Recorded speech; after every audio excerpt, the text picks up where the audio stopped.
Hi, welcome to Scrap Talk. I'm Ross Litz and this is Kip Brown. Hey guys. Today we're talking converters.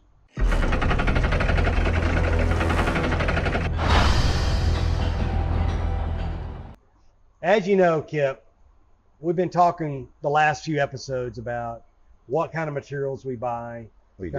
Trying to educate and inform our customers, our potential customers about scrap, right? Well, today's topic is one that a lot of people know very little about, but it's in the news over the last few years, big time, right? Catalytic converters. What is a catalytic converter, Kip? A converter is your emissions. Just tell us. The emissions that come through your car, they'll pass through it and they create a chemical reaction with the palladium, rhodium, and platinum. And it kind of makes it less harmful to put in the atmosphere. So in essence, that's the short story of the converter. So years ago, these automakers, all automakers, were required to get cleaner and cleaner emissions, and that's continuously till today. I mean, they're constantly trying to purify the air, which is admirable, right? Yeah. So the platinum, rhodium, and palladium that is in your catalytic converter, which is underneath your car going out to your exhaust pipes, is a precious metal. All three of those are precious metals. Very valuable. And so what's happened, and the reason why they're in the news, is because people have stolen them off people's cars. Yeah, it's a meme. It's become a meme on the internet. A meme, right. I'm not sure I know what that is. Anyway, they have stolen these cars off of car lots, out of church vans, and you name it. And it's because they're so valuable. And there's really not a lot of that metal in these things. I mean, there's not, but for thieves, any value is absolutely, value, right? Yeah. So I'm very proud to say in Tennessee, we were one of the first states to put a converter theft law in place a couple years ago. And what this means is for you to bring a catalytic converter to a recycler, you've got to have documented paperwork for that vehicle, which means either a title or a registration or a official bill of sale for that vehicle. And it needs to match with this converter that they're bringing in. That's as well. correct. That vehicle has to match the converter. Yes. Now, if you have gone to a muffler shop and had your converter replaced, they'll give you a receipt showing that, and you can bring that to any recycler in Tennessee, and that's viable as well. So we can't buy your converter without that paperwork, okay?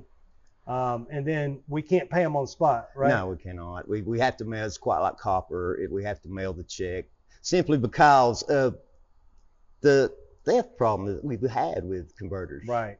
And really and truly, we've seen big, huge busts all over the state from law enforcement getting these people on the internet, and it's just kind of like drug dealers. It goes on every day, and unfortunately, some recyclers get a bad reputation, but it's really not us. We're really advocating for stricter laws. Yes. Because we don't want to be perceived as buying stolen property.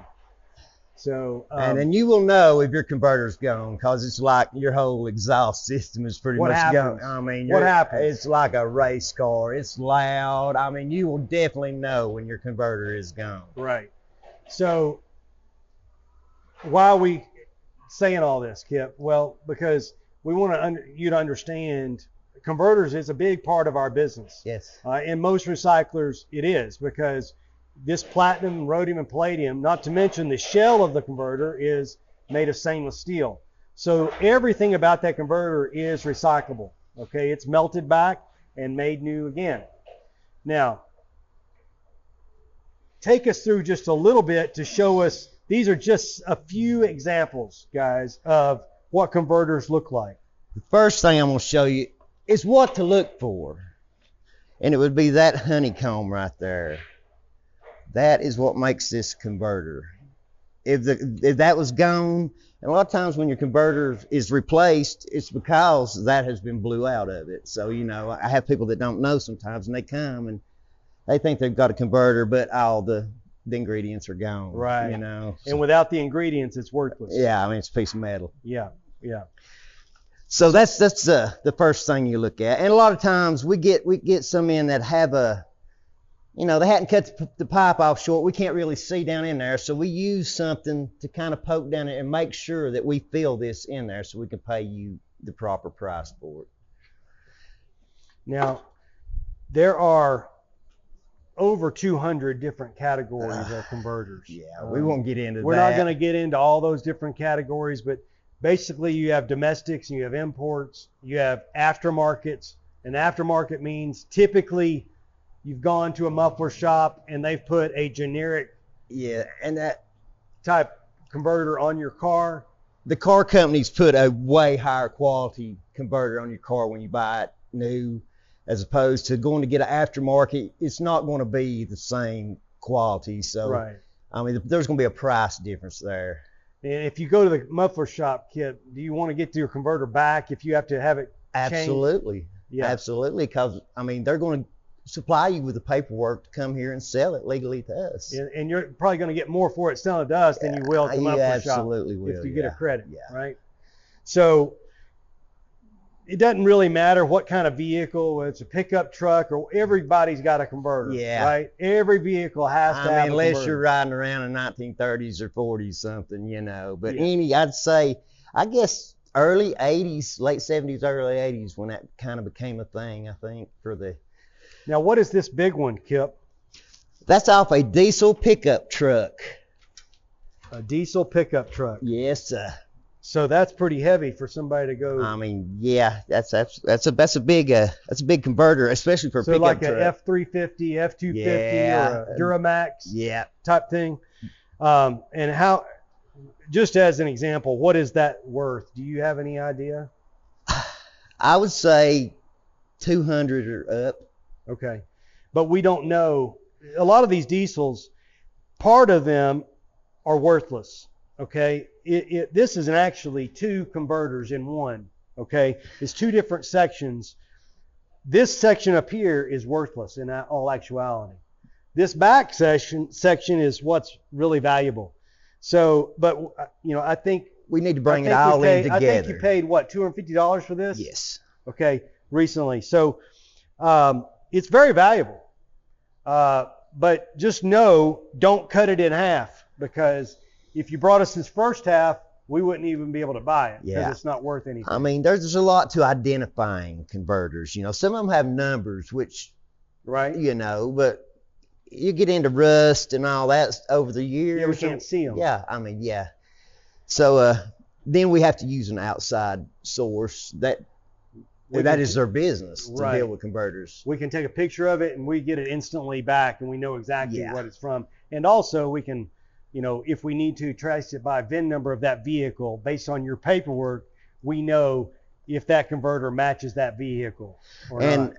Really can't, I get a lot of calls want me to quote them a price over the phone, and it's really hard to do, guys. It's best that you bring it into your scrap dealer, and you more likely you're going to go through the same process there as you will here as far as finding out what it is and what it's off of. Right.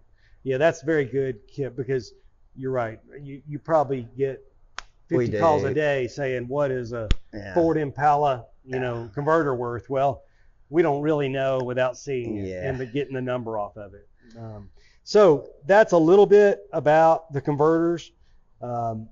Keep in mind, you must have a converter full of material. You must have paperwork. You have to wait on the check. We'll mail the check. And, that's pretty much it. Get your converter back if you ever have to have it replaced, and bring it in. It is worth some decent money.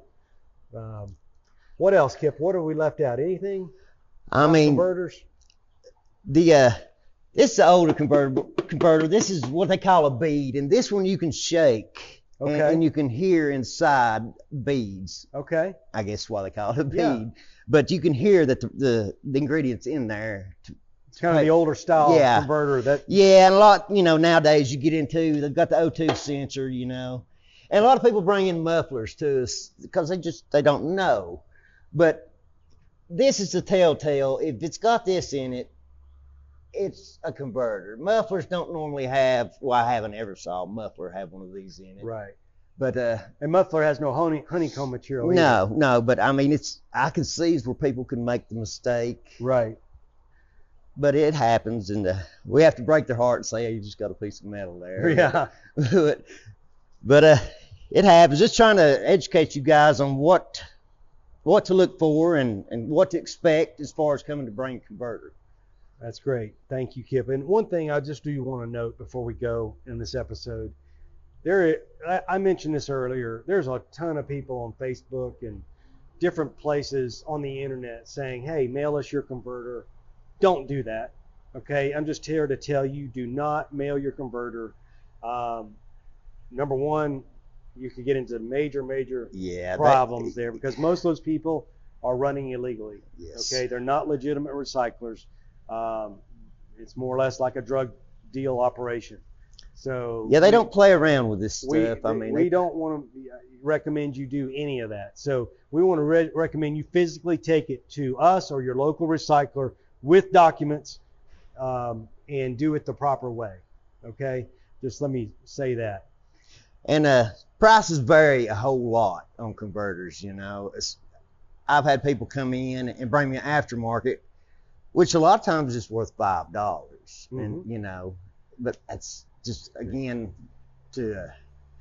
it's only worth as much platinum, rhodium, palladium as in there. Yeah, the aftermarkets, they're not really, and there's not a lot of those metals in that converter anyway. Right. I mean, the price of gold is less than platinum and palladium. Yeah, I mean, they are very precious metals. Well, I hope this has been informative to you, educational. Thank you for joining us this week on Scrap Talk. Please remember to like us, follow us, subscribe. We're on all platforms. Thank you and have a great week. See you guys.